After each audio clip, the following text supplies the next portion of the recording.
Good day, everyone.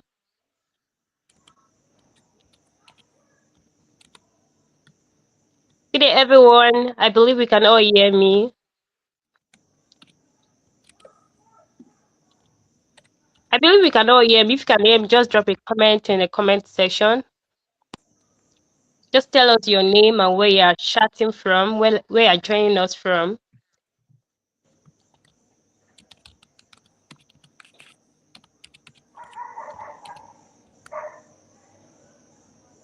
All right. My name is Esther, and I'll be the moderator for today's webinar. So if you are just joining us, this is Hub, Fish Lead Blue Innovation Hub. And our focus and our main objective is to raise and empower the next generation of aquaculture, fisheries, and blue economy leaders. If you've been following us for a long time now, you must have been seeing some of the amazing things we've been doing out there. And this is another one.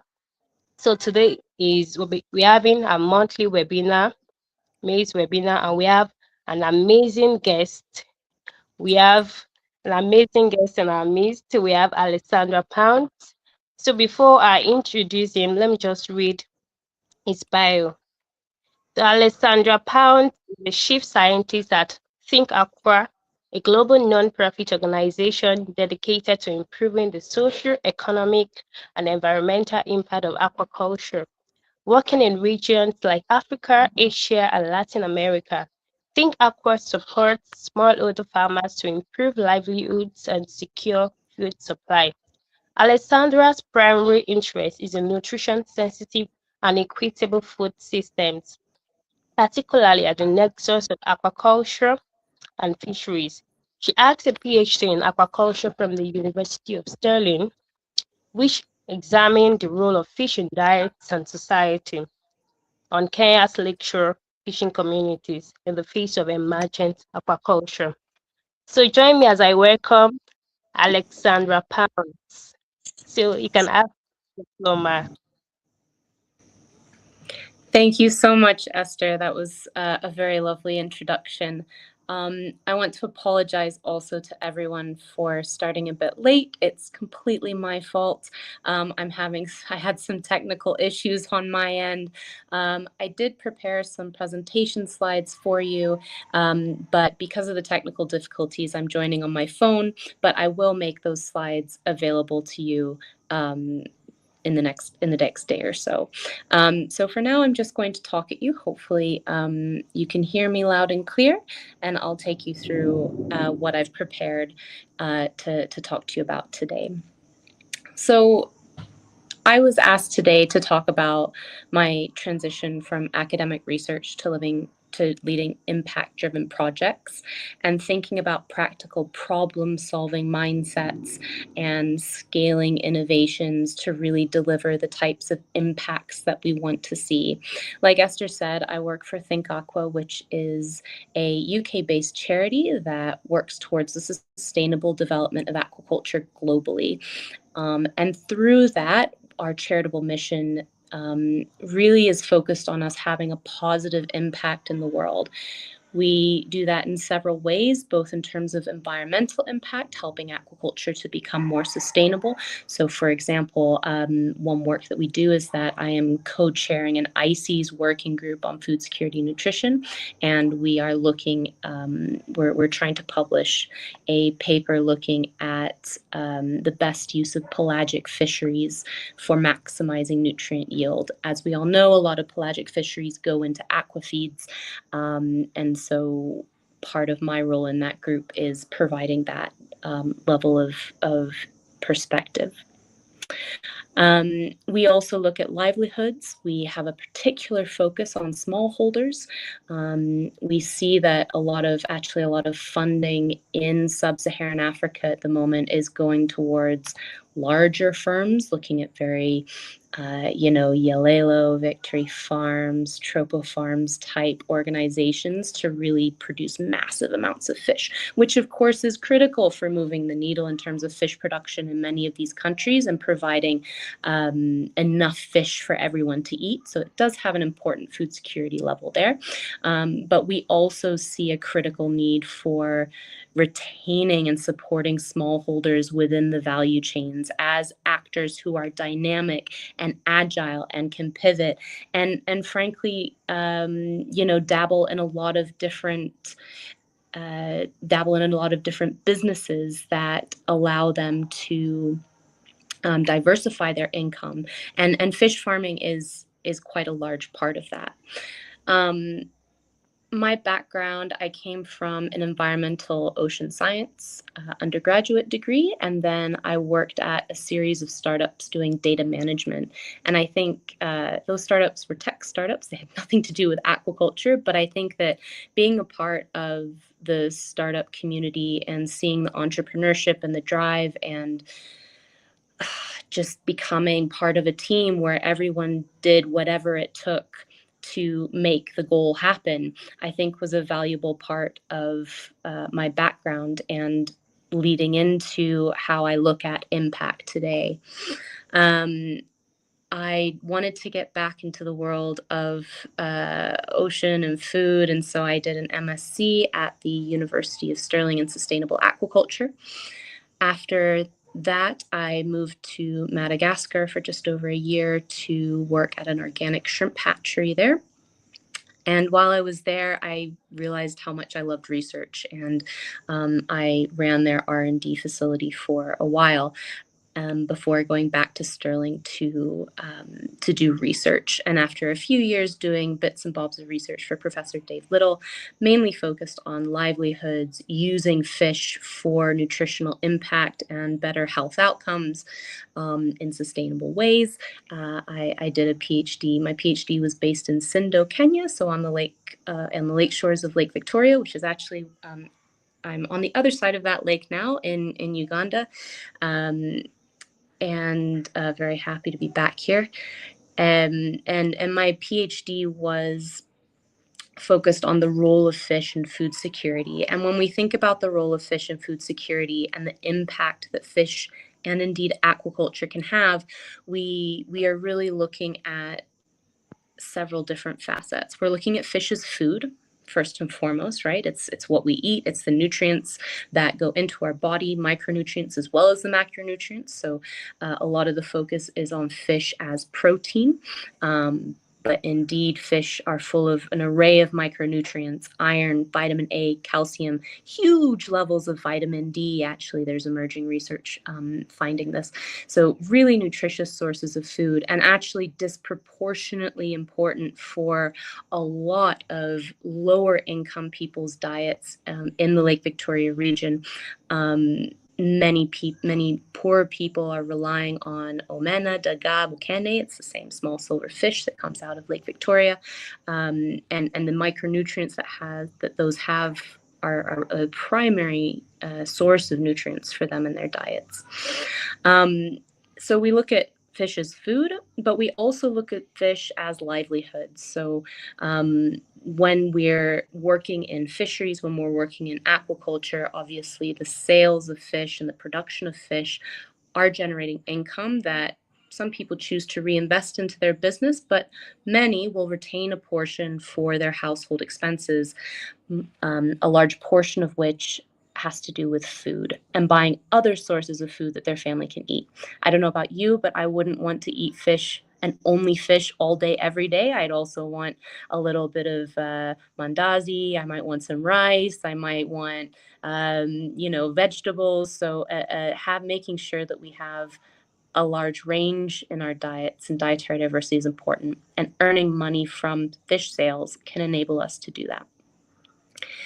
But the third area that actually I think goes undermentioned in a lot of conversations around the impact of fish is enjoyment. A lot of people enjoy eating fish.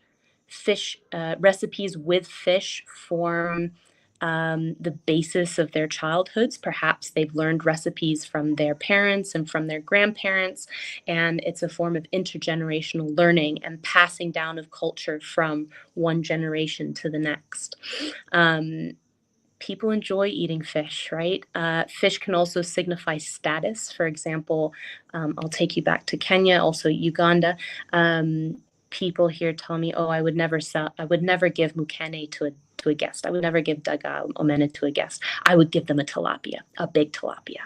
Right? And so this presentation of a large, mostly farmed at this point fish is a symbol of status, is a symbol of respect to the visitors that they're welcoming. And so the serving of this fish, the sharing, the presentation, the cooking, the eating of this fish can have can play a significant cultural role in people's lives. So when we're thinking about the impact of fish on community, I'm really looking at those three different areas: food security, livelihoods, and also culture and general well-being. That's a subjective experience that we have around fish.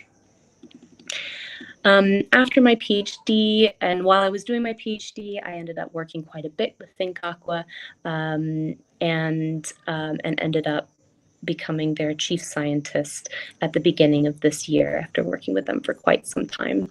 And part of what I'm striving to do at Think Aqua is to make sure that we are appropriately evaluating the impact of the projects that we're participating in.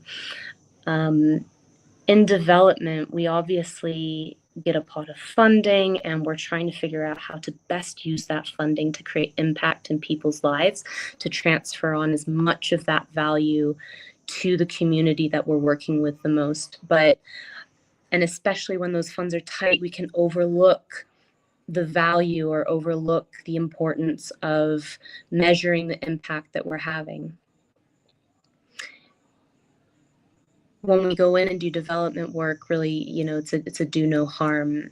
It's a do no harm value that we have, but we need to make sure that the programs that we're putting in place and the projects that we're putting in place are having a positive impact.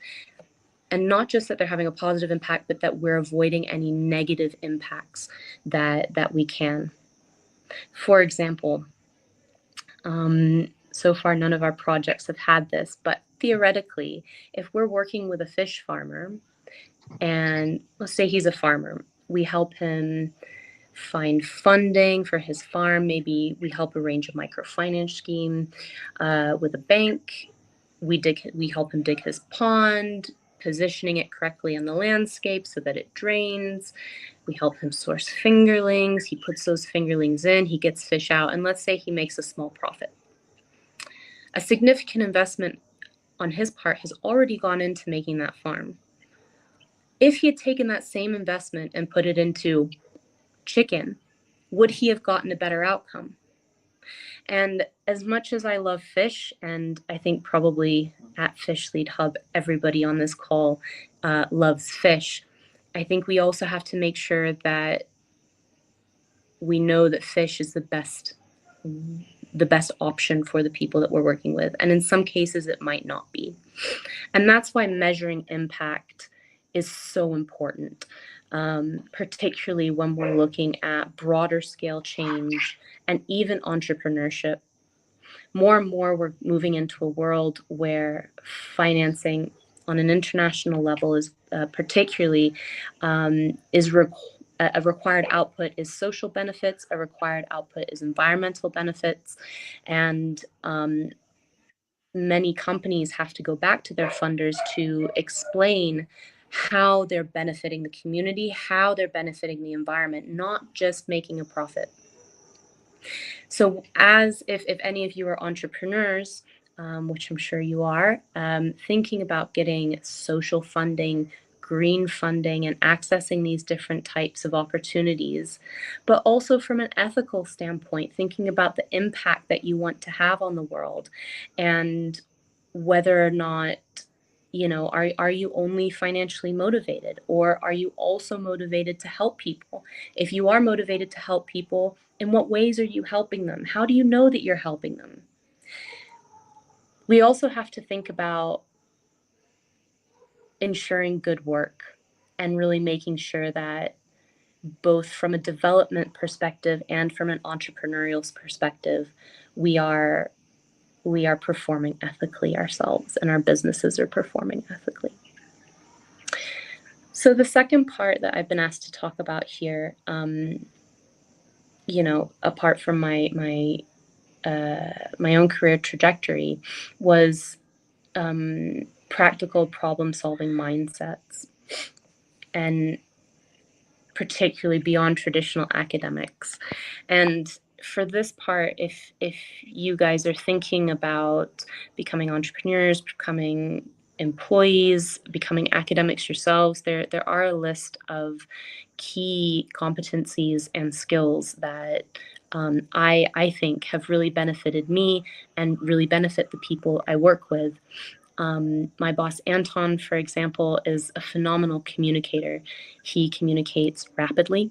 He communicates within a few hours completely. He provides a lot of details. He makes sure that, for example, if he's sending an email, he provides a lot of context. And that attention to detail in communication, even over an email, just adding a few extra lines saying, in regards to this, which was about XYZ, I'd like to now tell you about this. And there's a staged progression to that email and communication stage. And he's absolutely phenomenal with that. And I am trying to emulate that and learn from that from him. So communication, written communication is really important. Also in terms of written communication, is not just emailing and texting, but it's also report writing. And even at an entrepreneurial stage, if you're measuring impact, being able to write a very clear report that gives the reader a background, how you approached the problem, what the problem was, how you approached it, how you decided that you wanted to generate a solution, how you came up with that solution, what the solution looked like, how you implemented that solution, and then what was the results of that solution. And that key bit at the end, right? What are the results of that solution? That's that impact measuring that we're talking about. So written communication skills are absolutely imperative, particularly in a post-COVID world where we are trying to travel less. We are increasingly communicating over distances. So any opportunities you have to practice that written communication are going to help. The other thing that is related to communication is relationship building. And I think beyond anything else, it's the relationships in my life that have given me the opportunities that I've had. Meeting Anton, for one, was an incredibly lucky moment for me, and he has given me a lot of opportunities. But likewise, finding a variety of mentors. Professor Dave Little was a phenomenal mentor for me and also offered a lot of opportunities. And to develop that mentorship relationship, it really has to come from the mentee. So not the mentor, but the mentee. And when I approached Dave Little wanting to do a PhD, I came with a proactive mindset. I came saying, here's what I'd like to do. Here's a bunch of ideas that I have. Here's how I'm going about it. And then asking him for very specific targeted requests. So much in the way that Fish Lead Hub came to me and said, hey, Alex, we're about this. We'd love for you to give a presentation on these 2 key points, right? It was a very precise ask of me. It made it really easy for me to say, yeah, I can absolutely talk to that. But if Fish Lead Hub had just come to me and said, we'd like you to talk to us and do a presentation, it would be a lot more work and effort on my end to decide what to talk about. I don't know the audience as well. There's more questions. So the fact that it was a very targeted request made it easy for me to say yes. Likewise, when I went to Dave and I said, I'd like to do this, he says, oh, great. I've actually heard of a funding opportunity that we can apply for together. Go apply for it. And then anytime I got stuck, that's when I would go to him. And slowly but surely, because he saw that I was taking so many steps on my own and really just going to him when I was really stuck or needed a specific thing from him, we slowly but surely developed that mentorship relationship. Sometimes, Think Aqua, we get cold email requests. And I love cold emails. I think it's incredibly brave to send a cold email. But to send a cold email and to get a response requires really good communication. It requires a lot of information, a lot of time spent crafting the email to explain who you are, why you're interested in contacting Think Aqua, specifically exactly what you want from us. Even if it's just, hey, I have a research project that I'm working on. I'd love to pick your brains for 15 minutes to see if you have any ideas about it, right? But just really specific asks, and really providing as much detail you can about yourself and what your ask is, and why we're the best people to help you achieve what you want. So that relationship building and the communication are really closely tied together, and really important for developing those longer term relationships that will lead to more opportunities and then eventually success. Relationship building is also important if you're looking to move between the international world and the rural world, right? At any different scale that you approach, your ability to communicate and build relationships is absolutely important. And this is a little bit of the adaptability that was mentioned in the flyer of this. When I'm giving a presentation online, for example, my demeanor, the way I talk, is going to be much different than when I'm talking to a farmer. And the way I talk to that farmer is going to be very different depending on whether that farmer is male, whether that farmer is female, because of how they see me, because of how they might relate to me, whether that farmer is old, whether that farmer is young. And so each time we go into the field, we need to figure out how can I give this person my maximum respect? More importantly, how will they perceive that respect? For example, with in the UK, going into an office and saying, "Hello, Professor Dave. It's very nice to meet you." Dave might say, "Please call me Dave," and then I will proceed to call him Dave. Whereas here in Uganda, if I meet a professor, I will always call that professor Professor. And so there's a different expectation around how we show respect. And no matter where we go to in the world and who we're engaging with, we need to alter our behavior a little bit to make sure that we're developing the right relationships with those different types of people. And that's something that is easy to say, but really difficult to actually put into practice. There's a couple of websites here on my presentation that I'm showing, that I'm seeing, but I'll send it around. There's a couple websites that you can go to learn a little bit about working between different cultures, and trying to start to understand how to build those different types of relationships. One thing I will say that the websites don't talk so much about that I would recommend thinking about is the power relationships. So when you're talking to someone, think about what is your position relative to theirs. Are they much more senior than you? Are they quite higher in the hierarchy? Do they hold more power than you do? Do they hold less power than you? And no matter where you are relationally, think about ways that are appropriate to diminish that power just a little bit. The more that we can equalize relationships in a respectful way, the more we can cooperate and the more productive we can be together, because there's that because it enables an easier sharing of information between the two people. Let me just make sure I've gotten everything here.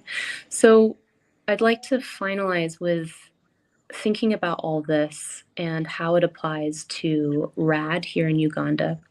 RAD is a hub and spoke model. So it's called the one-stop shop for fish farmers. And RAD consists of a centralized hub with a network of anywhere from 70 to 150 fish farmers, mostly pond farmers at this point in rural areas.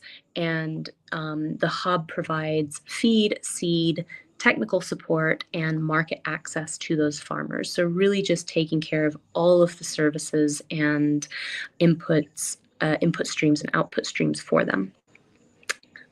RAD was founded by Tim Messiter, Dr. Tim Messiter, and Pawson. Pawson owns the first hub, which is based in Rukungiri, Uganda. And it's a very, I think it's a brilliant example of everything that I've talked about in this presentation so far. If we didn't have good writing skills, if Tim didn't have good writing skills, he would have never been able to apply for the funding that has generated more interest in RAD and is allowing us to scale across Uganda and hopefully eventually East Africa. Building relationships between the UK and Uganda and supporting people on the ground to build the hub, to build the ponds, to form relationships with the farmers. That's all about relationship building. And not only did relationship building have to happen between Ugandans, but also between the UK and Uganda, and at all of those different levels. Fish farmers are not only men, sometimes they're poor men, sometimes they're poor women, sometimes there's groups of people, and all of those different types of relationships require a slightly different approach to managing. Communication is also key in helping us scale RAD. Keeping those open lines between the UK and Uganda is important, but also making sure that the farmers feel like they have a direct line of communication with the hub team. Without that constant communication, relationship building, and this is something that Dr. Tim talks about quite a bit, is that building of trust within the relationship that's so critical for RAD to succeed. Not only between the hub and the farmers, but also between the hub and the UK team itself. So that is the end of my presentation. Like I said, I'm very happy to share these slides with you, or perhaps even re-record the presentation if that's something that's interesting to you guys. At this time, I will pause and turn it over to Esther. I'm very happy to take questions, and I'm very happy also for you to reach out to us via email if you have any other additional questions that aren't addressed here. Thank you very much. Thank you so much, Alexandra Pounds. That was amazing. I learned a lot. That was really amazing. And I see the importance of communication. Communication is imperative at every point in time. And I guess that for us to communicate with people, we have to articulate our thought coherently and clearly, because and there are diverse culture, there are people with different mindset, different perspective, and we have to come to their level so that we'll be able to communicate to them perfectly. That was really amazing. I learned a lot, and I believe that many of us have learned a lot as well. So you can drop in the comments.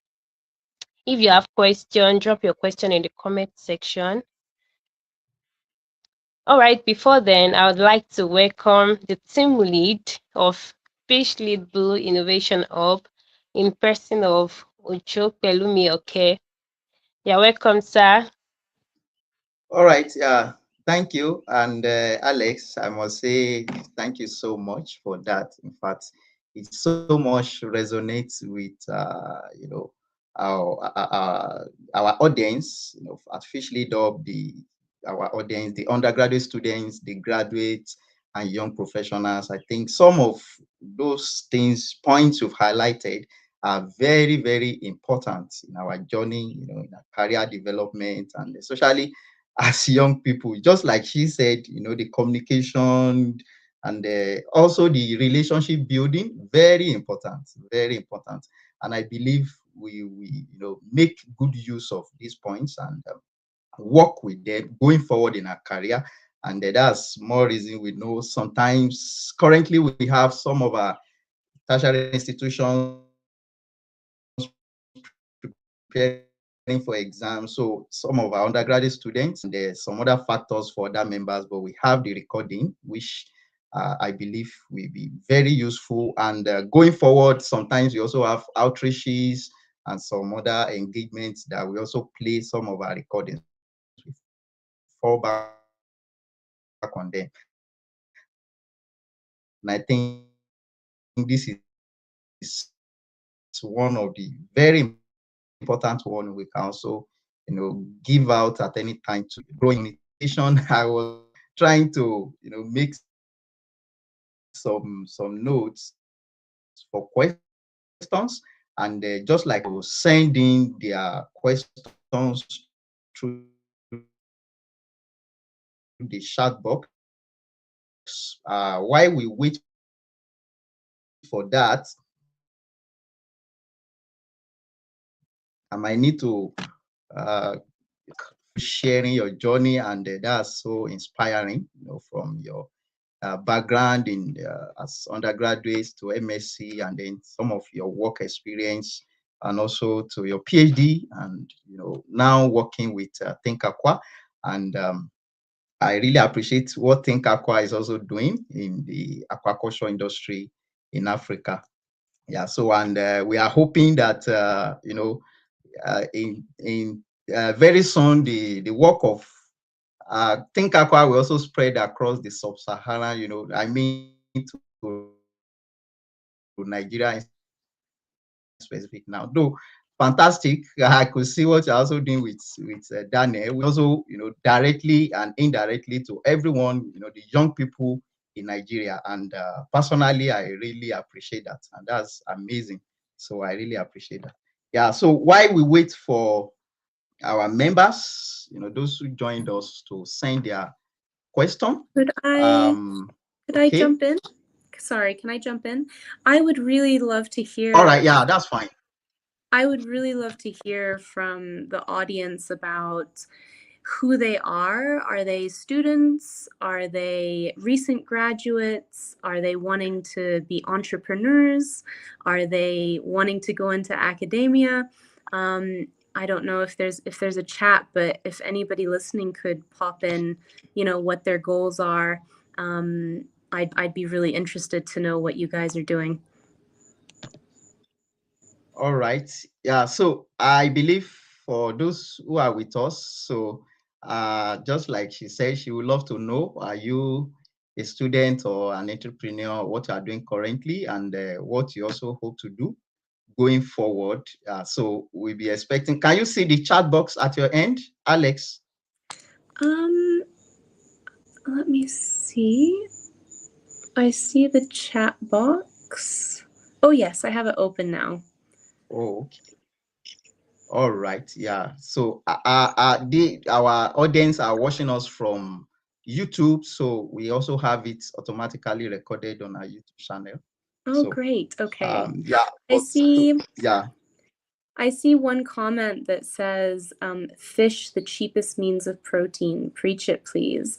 Um, yeah, so I think this is a really interesting comment because fish fish can be so affordable in certain places and for certain species.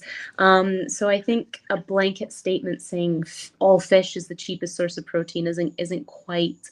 I don't think it's quite as simple as that. For example, in Scotland, where I normally live, not right now, I'm in Uganda, but where I normally live in Scotland, fish is not cheap. Fish is actually quite an expensive protein. Particularly when you compare it to something like chicken in the UK that is very mass produced, very industrialized, and very streamlined and technically efficient, so they can really bring those costs down. Of course, here in Uganda, mukene is very affordable. It's very cheap. It's the cheapest protein. But tilapia is not as cheap, right? It is a little bit more expensive. So I think particularly as people working in the aquaculture and fisheries sector and in the fish value chain, we need to be very aware of those nuances. Which fish are affordable? Why are they affordable? And actually, which ones maybe are the most affordable source of nutrients, not just protein. If we consider nutrients, mukene is a star, right? Mukene is so high in iron, in vitamin A, in calcium, in vitamin D. It's phenomenal. It's a phenomenal source of nutrients, right? Not just protein. When we look across the world, many years ago, people were really worried about starvation, right? That people weren't getting enough calories, right? Just enough food. They were starving. In today's world, the majority of people have enough calories. A lot of people also have enough protein, but what we're seeing now is what we call a hidden hunger. And the hidden hunger is micronutrient deficiencies. So it's when you look at someone and they look like they're a normal weight. Yeah, they're working, they have enough energy maybe, but they're missing key micronutrients that are putting them at greater risk of disease. Things like diabetes, cardiovascular diseases, and other non-communicable diseases, vitamin D deficiencies, which can affect hormones, for example, and bone health. Not enough calcium and vitamin D can result in osteoporosis for women, particularly. So it's these hidden micronutrient deficiencies that actually are now the predominant focus of a lot of nutritionists. So if we're looking at fish as a source of food, it's not always the cheapest source of protein, but actually it's very often the cheapest source of an array of micronutrients. It's so micronutrient rich, and that's where its real value is. If you take mukene, dagam, omena, for example, just a small fish can provide the majority of the micronutrients that you need for the day, right? Just a small portion. When we look at salmon, for example, it's the best source of omega-3 in the world. One portion of salmon provides the biggest portion of omega-3 fatty acids. Omega-3 fatty acids are important for brain health, for lowering inflammation, for heart health as well. So when we start to look at these key micronutrients, that's when all fish really stands out. I know it's not quite a catchy a message, but I think as leaders in the aquaculture and fisheries world, trying to make the world a better place, we do need to be aware of those nuanced differences. Wow. Yeah, wow, that's great. And thank you for shedding more light on that. And that's fantastic.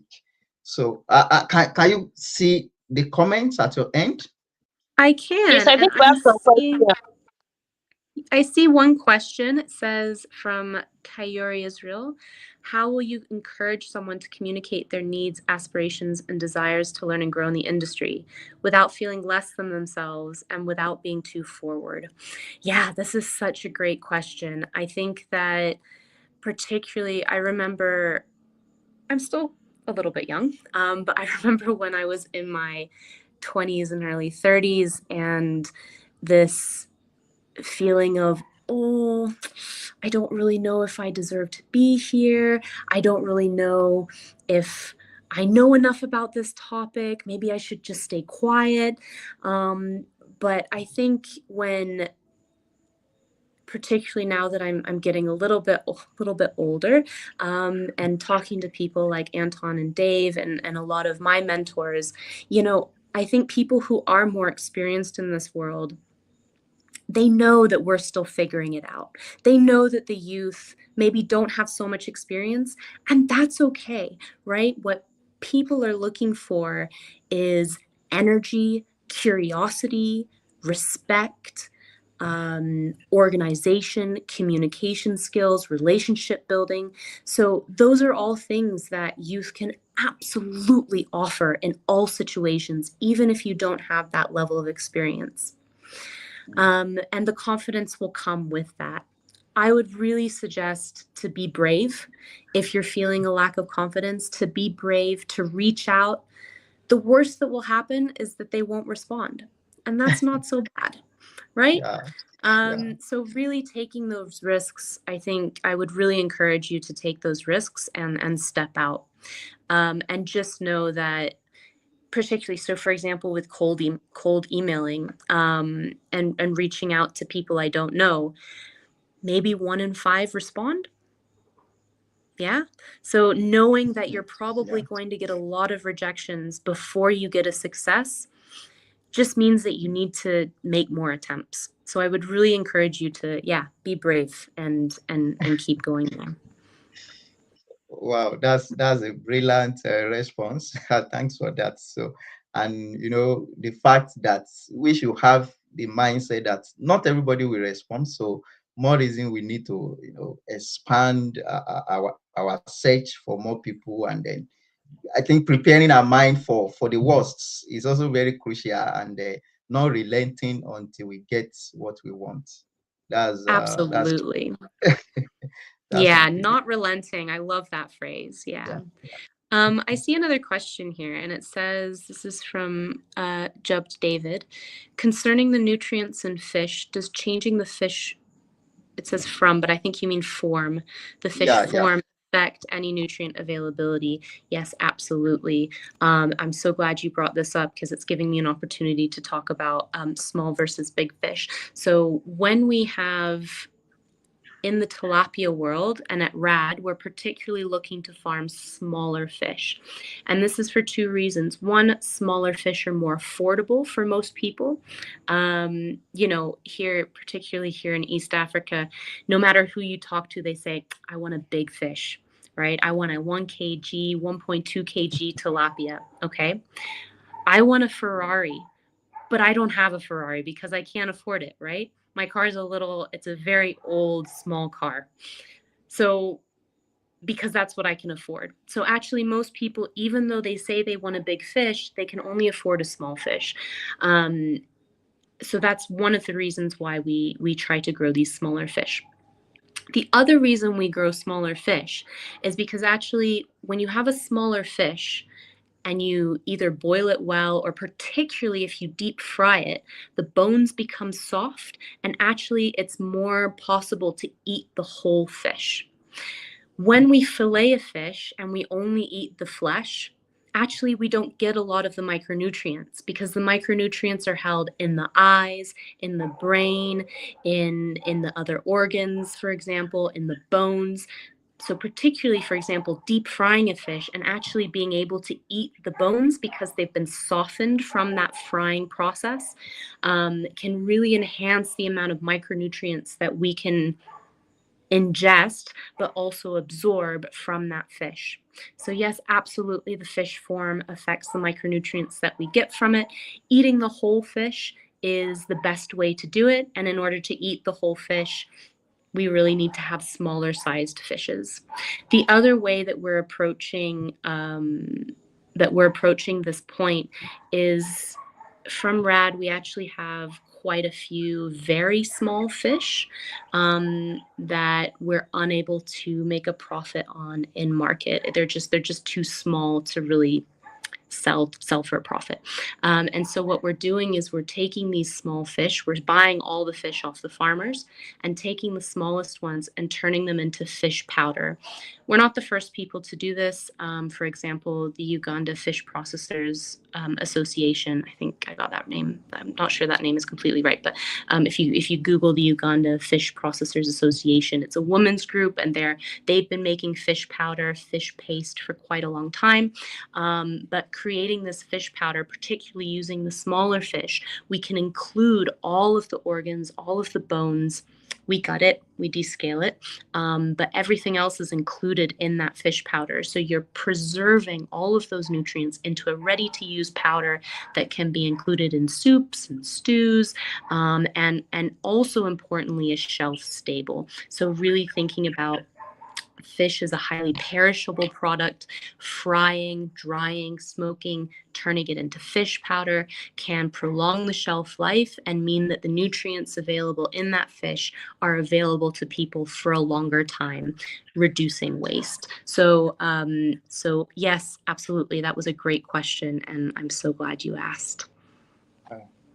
All right, that's a great one. Thank you so much. Let me give you a brief background of Fish Lead Up, and uh, that's also what formed our audience. Because there's a certain gaps we are trying to bridge in Nigeria. and not just in Nigeria, in Africa, fisheries and aquaculture as a course of study, even agricultural generally, have kind of a social and cultural barrier.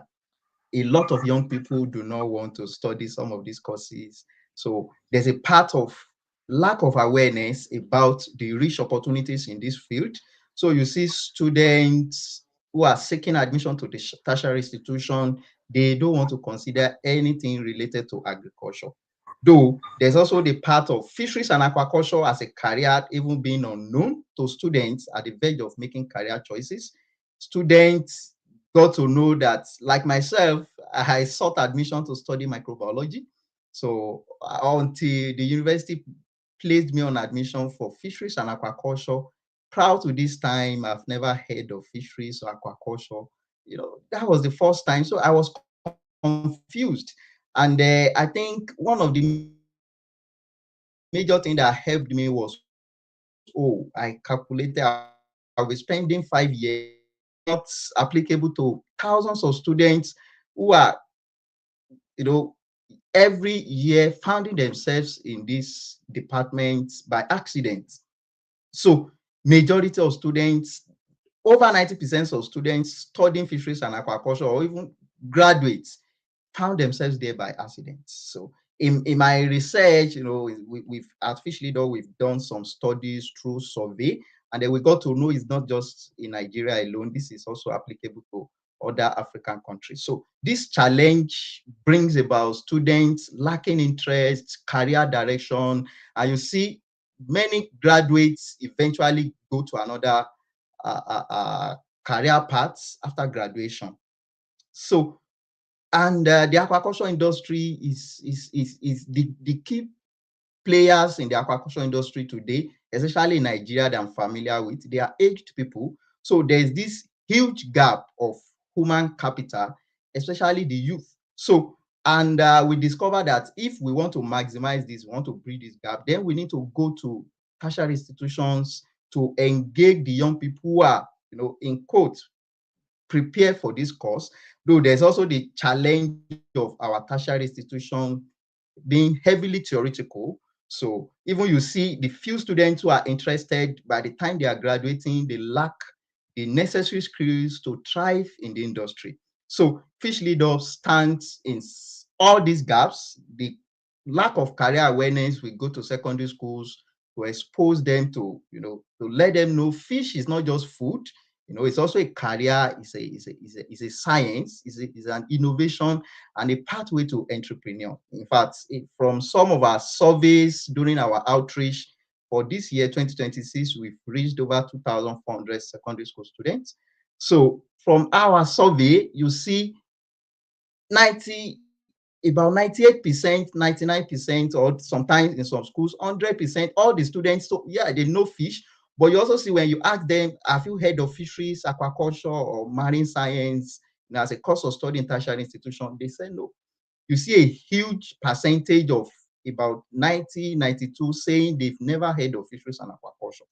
So we try to go to this secondary school and expose them to fisheries and aquaculture as a course of study, because we want to see the narrative of fisheries and aquaculture, students being placed on these disciplines by accident.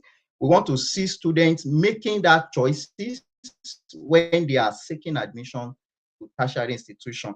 Then another part is also the undergraduate students lacking career direction, interest, and that's what informed our monthly webinars. We don't just limit our guests to Nigeria or Africa. We also, just like yourself, bring people from all over the world, for our members to also see, and we believe that can also inspire them and give them career directions, let them see what is possible in this field, just like when you were asking that, oh, what will we want to do? So we believe the undergraduate students having contacts with experts from the academia, from the industry all over the world, will also inspire them and make them curious and see what they can make for themselves. So also the part of the lack of skills, we also have a program, we call it Aquaculture Skills for Impact.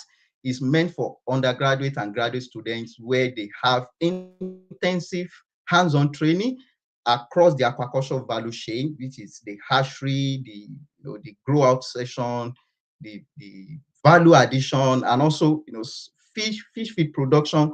Currently, we are leveraging on our partners, some of the commercial farms we have partnership with in across Nigeria. So we target the time that undergraduate students are on break, so that some of them, including the recent graduates, can have hands-on skills that can make them thrive in the aquaculture industry. And then so our members cut across undergraduate students and recent graduates, and then we have few, maybe just about 25% who are currently an entrepreneur, who have their own farm, but they are young people, about 25, 30 years of age, who have their own small business, connecting them with necessary individuals that can also assist them to thrive. So we believe with this we can really bridge the gap of lack of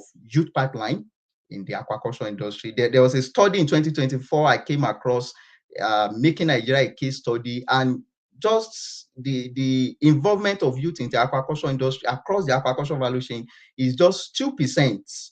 And a lot of our graduates are unemployed. So we believe when they have the necessary skills, they can have their own, aquaculture setup. They can take up jobs, in aquaculture farms, even on a global settings and all of that. So yeah, that's the problem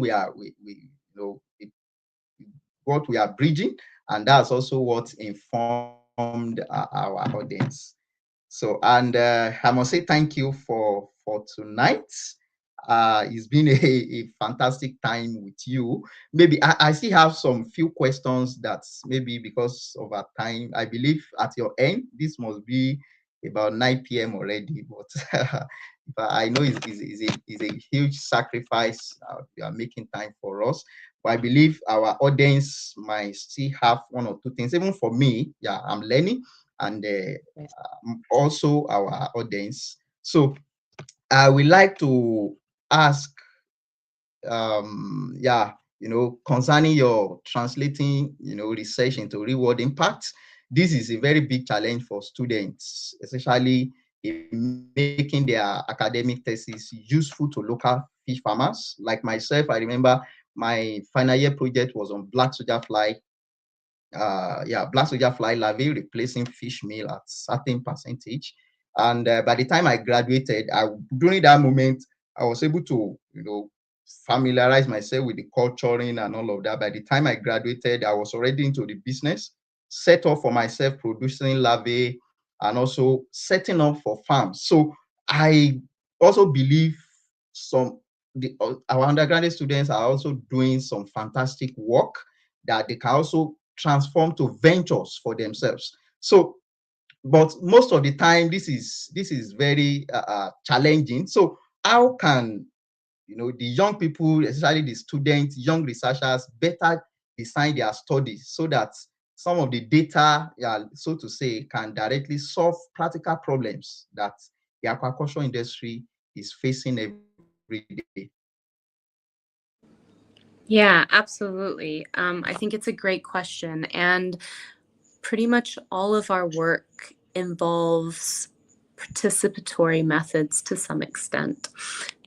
And I highly encourage all of you to use participatory methods no matter what type of research you're doing. Participatory methods are those that involve working very closely with key stakeholders in the topic that you're interested in, and co-designing the research aims and co-designing the project with them. For example, if you are a fish vet and you want to look at the efficacy of a new vaccine, taking a participatory approach might look like going to the farmers and saying, I'm looking at the efficacy of a vaccine.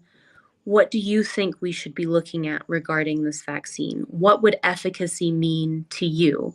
What signs, what goals, what outcomes would you be interested in having? and then taking their objectives. Perhaps it's to have lower mortalities. Perhaps it's so they don't have to worry about their fish so much, right? So there's two objectives right there: lower mortalities and also stress relief, right? To take away worry. And so when you design your experiment, you need to make sure that you're measuring indicators for those outcomes. Mortality, that's an easy one, right? You're measuring mortality. We all know how to do that. But measuring stress, that's a little bit more challenging if you're a vet, right? You're not a psychologist, you're a vet. In that case, I would recommend reaching out to psychologist academics, reaching out to people who have expertise in social science and psychology, and working with them to learn how that you can measure stress within the farmer. And in that way, you're making sure that you're measuring the type of impact that you want to have. Let's do another example. Let's say for RAD, when we when Tim first went to start RAD, he didn't go and say, I'm going to make a hub, it's going to provide feed, seed, and access to market and technical support. He went to the farmers and he says, tell me about your problems. And they said, oh, I can't get fingerlings. So he says, okay, I'm going to make a hatchery. He sells them fingerlings and they say, oh, I can't, I don't have access to feed. Feed is so expensive. So he says, okay. And he built a black soldier fly facility. And now he sells black soldier fly larvae as feed. Then they said, oh, I don't have a car. I don't have a boda, a motorcycle. I can't get my fish to market. I don't know how to harvest them. So he says, okay, we're going to come harvest and buy your fish back from you, and then we'll sell them in market.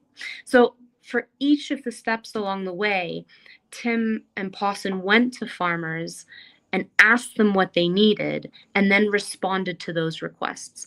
So if you really want your research projects to have impact, you need to figure out what the important problems are for the stakeholders involved and then respond to that. It's not really so much about what we as researchers think is important. It's about what stakeholders think is important and what can we do to serve them and to help them the best that we can. Does that answer your question? Does that make sense? Yeah, yeah, definitely. Yeah, it's answered to a large extent. Yeah, thank you so much. So we might have to bring this to a close today, and thank you so much, Alex, for what you've poured out a lot to us, and tonight it's been so impactful, and we really appreciate your time. So, moderator, you can take over. All Thank you. right. Thank you so much, Alessandra. That was amazing. I learned a lot. And I also got something from the last question you answered, and that is inclusion. That is involving everyone in every decision and in everything we are doing. I learned a lot from that. And thank you so much. That was amazing. I should have asked question. That was the question in my mind, but I see that you were able to say that in your conversation. Thank you so much. And it's so nice to have you here.